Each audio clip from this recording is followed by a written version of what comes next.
Hello बच्चों, चलिए प्रश्न को समझते हैं। आपके सामने प्रश्न है कि निम्नलिखित परिवर्तन पर विचार कीजिए। आपको दे रखा है यहाँ पर एसिटिक अम्ल उसकी अभिक्रिया करा रहे हैं आप कैल्शियम कार्बोनेट के साथ, जिससे आपको ए मिल रहा है।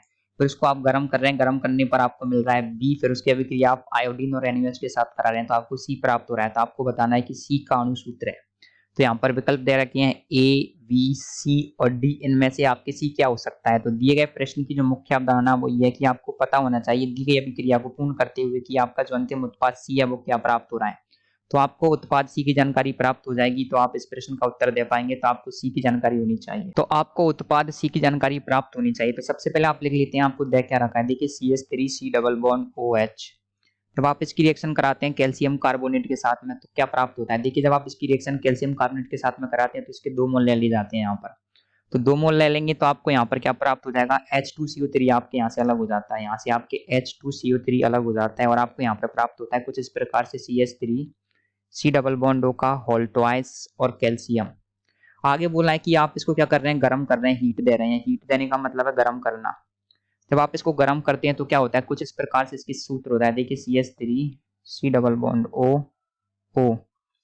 CH3 डबल बॉन्ड O और यहाँ पर होता है कैल्शियम। जब आप इसको गर्म करते हैं तो गर्म करने पर क्या होता है? कैल्शियम कार्बोनेट आपके अलग हो जाता है।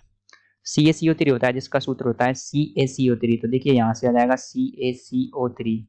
CaCO3 कुछ इस प्रकार से अलग हो जाता है।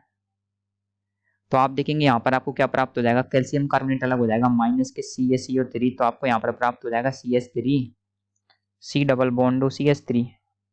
फिर आप क्या कर रहे हैं? इसकी रिएक्शन आप आगे किसके साथ में करा रहे हैं? NaOH और आयोडीन के साथ में। तो देखिए ये अभिक्रिया क्या कहलाती है? NaOH और आयोडीन। तो इस अभिक्रिया को आप गौर से देखेंगे तो आप पाएंगे कि ये अभिक्रिया कहलाती है आपके हेलोफॉर्म अभिक्रिया। हेलोफॉर्म अभिक्रिया में सक्रिय मेटल समूह है। आप इसको यहाँ से तोड़ देंगे तो आपको एक तो प्राप्त हो जाएगा CHI3 और साथ में आपको प्राप्त हो जाएगा CH3 double OH। CH3 double OH और जो वापस में NaOH के साथ रिएक्शन करके बना लेगा CH3 डबल ONA।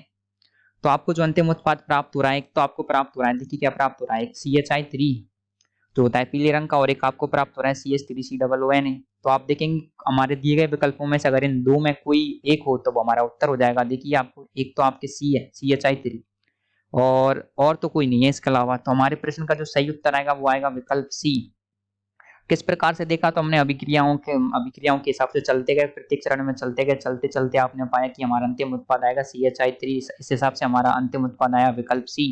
तो हमारे प्रश्न का सही उत्तर आएगा विकल्प सी। तो आशा करते हैं आपको प्रश्न का उत्तर समझ आया होगा। धन्यवाद।